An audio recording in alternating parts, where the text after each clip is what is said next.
تبلیغی جماعت کے لوگ بہت اچھے ہیں، نیک لوگ ہیں، لیکن کچھ نرم ہیں، اور یہ ان کی مجبوری ہے کیونکہ وہ ہر جگہ جاتے ہیں، وہ سختی کہاں کر سکتے ہیں۔ ان کے بعض بزرگ کبھی کبھی ملنے آ جاتے ہیں، اپنے علماء سے ملنے کا دورہ کرتے ہو۔ میرے پاس آئے، مقامی تبلیغیوں نے کہا ہوگا کہ مولانا بدعتی کی اقتداء میں نماز کا قائل نہیں ہے۔ مجھے کہتے ہیں اور کیا حال ہے، اور طبیعت ٹھیک ہے، کیسے ہیں آپ، آج کل کیا مسئلہ چل رہا ہے؟ میں نے کہا بخاری شریف کے سبب نہیں، کوئی خاص بات؟ میں نے کہا ہمارے یہاں تو عام مسائل ہے، خاص تو آپ کے پاس ہوگی کیونکہ آپ در در گر گر شہر گلی پھر رہے، ہم تو جیسے لولے لنگڑے ہوتے ایسے بیٹھے۔ نہیں، اصل کام تو آپ کا ہے، کوئی خاص بات؟ میں نے کہا کوئی خاص بات ذہن میں نہیں ہے۔ محبین کے پیچھے نماز ہو جاتی ہے؟ میں نے کہا محبین کون ہے؟ یہ سلام پڑھنے والے۔ میں نے کہا ان کے ساتھ ہمارا اختلاف اصولی ہے یا فروعی کہ یہ فیصلہ آپ کر رہے ہیں؟ میں نے کہا فیصلہ ہو چکا ہے، اصولی اختلاف۔ وہ نبی اور ولی کو غیب دان کہتے ہیں، متصرف کہتے ہیں، حاجت روا و مشکل کشا مانتے ہیں، پیغمبروں کی بشریت کے منکر ہیں۔ نص کا انکار جب ہوتا ہے اس کو اصولی اختلاف کہتے ہیں، یاد رکھنا، اور جب اجتہاد کا انکار ہوتا ہو تو فروعی اختلاف ہے۔ میں نے کہا ان کی اقتداء میں نماز نہیں ہوتی، اور جو پڑھی گئی ہے دوبارہ پڑھی جائے گی۔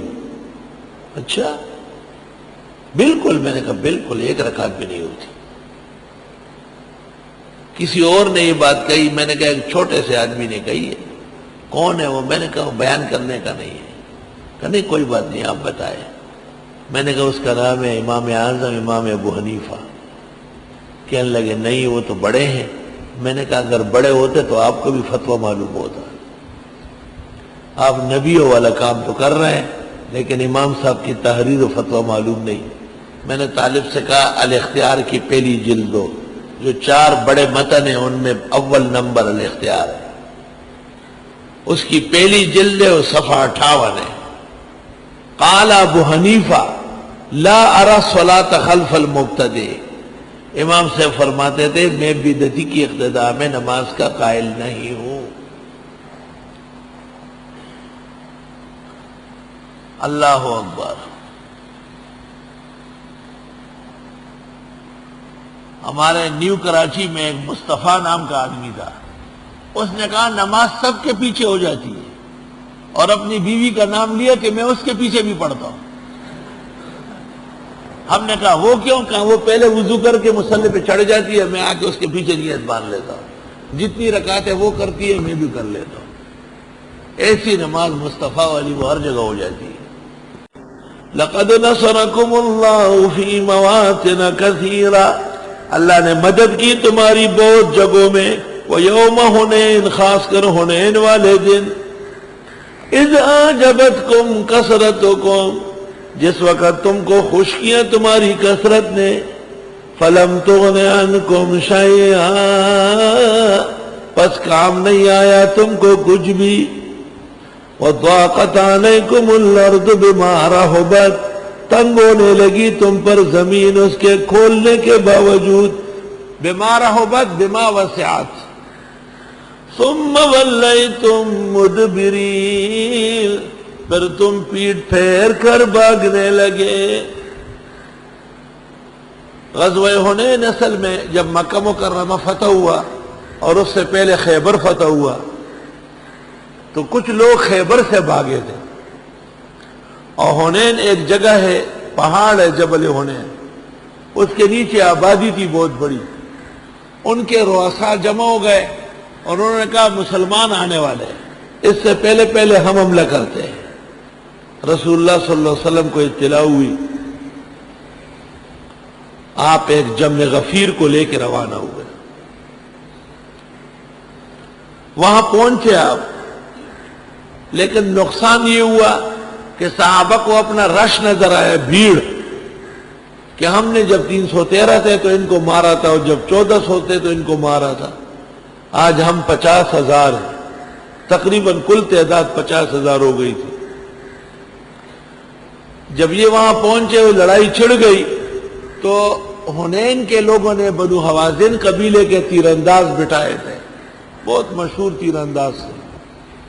جس صحابی نے تیر ڈالا تھا اس کو چلنے نہیں دیا، اور جس نے تیر ڈالنا تھا ہاتھ ایسا رہ گیا، اور جس نے تیر ترکش میں ہاتھ ڈالا تھا ہاتھ ترکش میں رہ گیا، چل نہیں ہو گئے سارے۔ یہاں تک کہ جناب رسول اللہ صلی اللہ علیہ وسلم 8-10 بڑے صحابہ کے ساتھ میدان میں رہ گئے، تھوڑی دیر کے لیے صحابہ میدان چھوڑ کے پیچھے ہٹے، اور حارث بن عبد المطلب نے آپ کی سواری کا لگام پکڑا تھا، اور آپ سواری سے نیچے اترے، حالانکہ بھاگنا تھا، اور آپ نے کہا انا النبی لا کذب انا ابن عبد المطلب، میں نبی ہوں، اس میں کوئی جھوٹ نہیں، میں عبد المطلب کا پوتا ہوں، میدان سے بھاگوں گا نہیں۔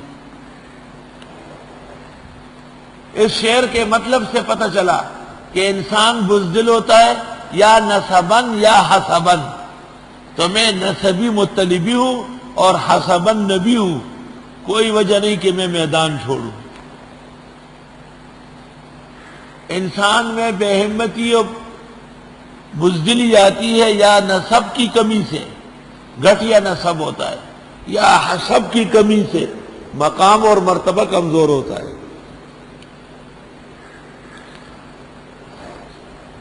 حق تعالی شانو کو رحم آیا اور اللہ نے فتح نازل فرمائی، ثم انزل اللہ سکینۃ علی رسولی، پھر اتارا اللہ نے اطمینان پیغمبر پر، وعلی المؤمنین اور مسلمانوں پر، وانزل جنودا لم تروها، اور بھیج دیے لشکر جن کو تم نہیں دیکھ رہے تھے، وعذب الذین کفروا، اور سزا دی اللہ نے کافروں کو، وذالک جزاء الکافرین، اور اسی طرح سزائیں ملتی ہیں کافروں کو۔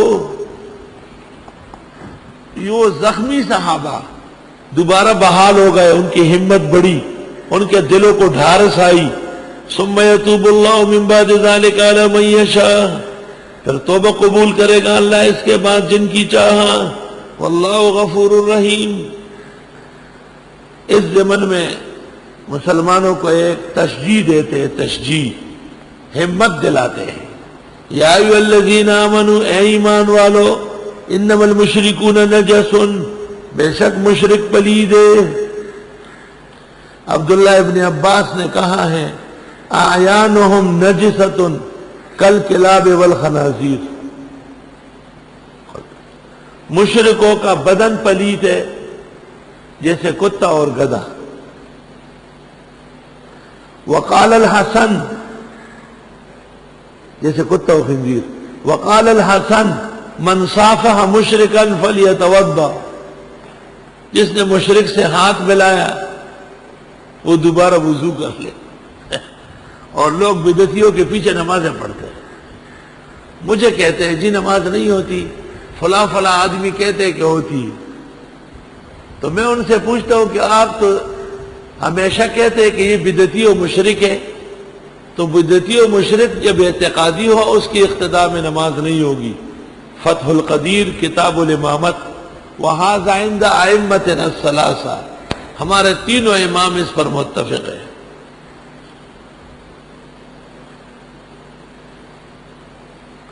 جمہور علماء کہتے ہیں کہ اس نجاست سے مراد اعتقادی نجاست ہے، اور ان کے اعیان و اجساد پلید نہیں ہیں، لیکن یہ بات بھی محل نظر ہے، کیونکہ وہ جنوب ہوتے ہیں، ناپاک پلید رہتے ہیں، کیسے ان کے جسم پلید نہیں ہے؟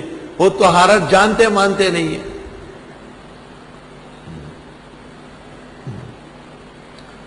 اے ایمان والو، بے شک مشرک ناپاک ہے۔ اللہ فرماتے ہیں وہ پاک نہیں ہے، یہ بدعتی و مشرک کے پیچھے نمازیں پڑھتے. اور پھر بعض ایسے بھی ہے جو کہتے ہیں دوبارہ پڑھ لیں.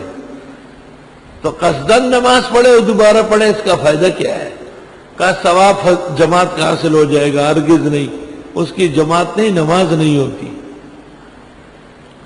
امام ابو حنیفہ جو امت کے بڑے ہیں وہ فرماتے ہیں بدعتی کے پیچھے نماز نہیں ہوتی. اے ایمان والو، بے شک مشرک ناپاک ہے.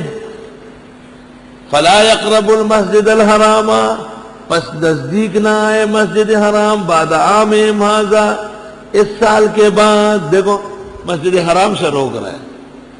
وَإِنْ خِفْتُمْ عَائِلَةً، اور اے مسلمانوں اگر تم کو ڈر ہے تنگ دستی کا کہ بھئی سب کو منع کیا جا رہا ہے، تجارت کیسے ہوگی.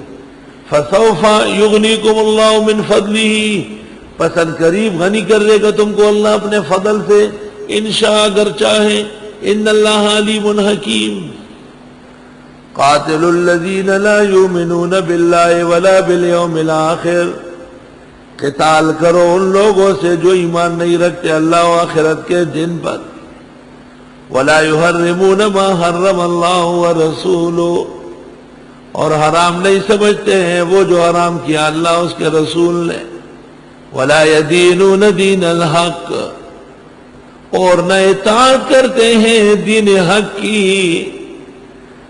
من الذین، ان لوگوں میں سے اوتوا الکتاب جن کو کتاب دی گئی. حتی یؤتوا الجزیۃ عن ید وہم صاغرون، یہاں تک کہ دے دے جزیہ اپنے ہاتھ سے اور یہ ذلیل و خوار ہو. علماء نے آیت سے استدلال کیا کہ اسلامی ملک میں غیر مسلم رہ سکتا ہے ذمہ بن کر، اور ذمہ اس کو کہتے ہیں جو کفر کا تاوان دے، اسی کو جزیہ کہتے ہیں. علماء حنفیہ نے یہ استدلال بھی کیا کہ ہر شخص اپنا جزیہ خود لائے گا جب تک کہ کوئی عذر نہ ہو. ید،